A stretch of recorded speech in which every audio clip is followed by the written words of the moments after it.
দাঁড়াও।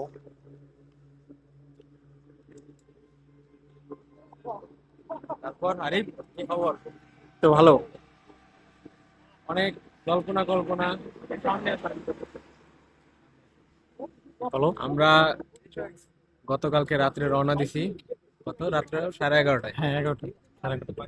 আর ইদানিং সারা দেশে কি শীত শুরু হয়ে গেছে, শীতের দিন।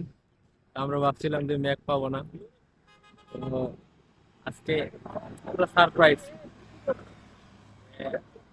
বান্দরবানে ঢোকার শুরুতেই আমরা ম্যাক পেয়ে গেছি। দেখেন বাইজারের কি অবস্থা, সব ভিজে গেছে। এখানে ম্যাক আমাদের পুরা স্বাগতম জানাই। ঠিক আছে, ধন্যবাদ।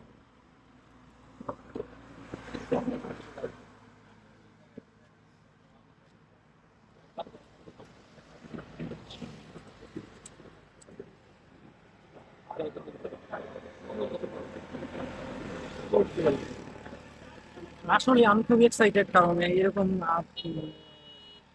ফিল আমি আগে কখনো পাইনি। খুব ভালো লাগতেছে। আশা করি আমাদের যে যেটা আমরা দেখার জন্য যাচ্ছি সেটা আমি দেখতে পারবো। শুরুতেই তো দেখে বলেছি। হ্যাঁ, হ্যাঁ। সামনে হয়তো আরো অনেক চমক রয়েছে, তো ভালো থাকবেন সবাই। আচ্ছা।